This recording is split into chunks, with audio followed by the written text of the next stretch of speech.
Is it possible that we've got a problem coming up? You know, Houston, we have difficulties. Alfred, is it Webre, or how do you pronounce it? Weber. Weber. I'm sorry, it's mistyped here. Alfred Weber is with us. No, that's a Louisiana French name. Oh, it is? Yeah. Okay, I see. So it is spelled right, W-E-B-R-E, but you pronounce it Weber. Yeah. Uh-huh. Okay, and you are an author, a lawyer, a member of the D.C. Bar, a futurist, peace activist, environmental activist, and a space activist who promotes a ban of space weapons. The website's peaceandspace.org, and the one I find particularly fascinating, exopolitics.com, politics, government, and law in the universe.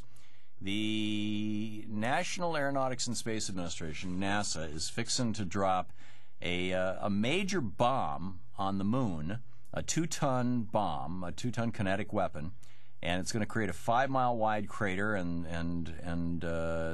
they say that they're doing this so that when all the stuff gets spit up into the very, very thin atmosphere of the moon and into the emptiness of space, they can capture little pieces and analyze them, looking for water and things.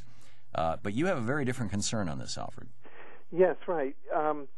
First of all, the L-Cross mission, which, as you mentioned, is scheduled to bomb the moon with a 2-ton kinetic weapon on October 9th, is contrary to space law.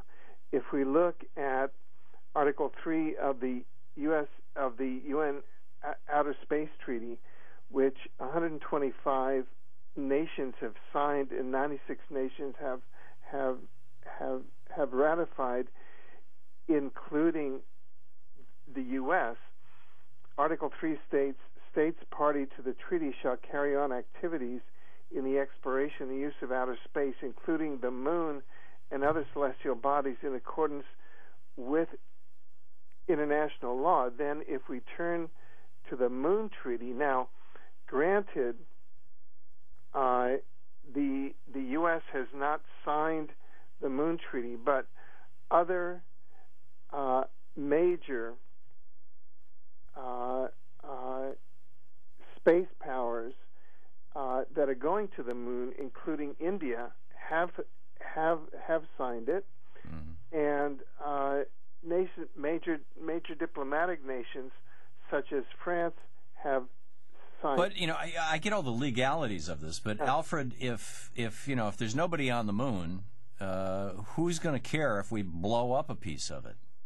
Well, the U.S. has had witness statements since the mid-1960s that there is an extraterrestrial presence on the moon, and 2 U.S. government agencies have had that, the National Security Agency and NASA. And U.S. Air Force Sergeant Carl Wolf, in the Disclosure Project press conference of May 9th, 2001, stated that in the mid-1960s he was detailed to the NSA headquarters, where an NSA employee actually briefed him on an extraterrestrial base that the NSA had photographed on the far side of the moon. So you're saying there are aliens, there's an alien civilization, an alien race, and I'm talking real aliens, not like illegal immigrants. There's an alien civilization that is living on the backside of the moon, and if we bomb the moon, we might upset them? Is that what you're suggesting? Well, it's not only me that thinks that. If we look at, for example, the very statements of Buzz Aldrin, who, along with Neil Armstrong, landed on the moon in Apollo 11 in a 2006 television documentary, Apollo 11, The Untold Story.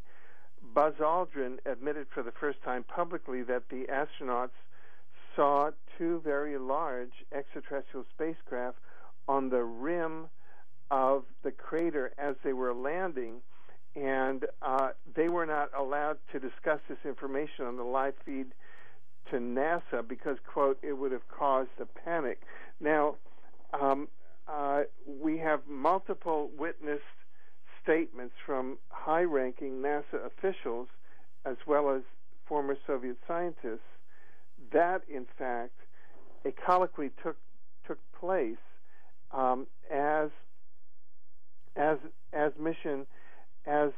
between Mission Control and Apollo 11 as Apollo 11 was landing, and I'll quote it. And this is according to former NASA employee Otto Binder.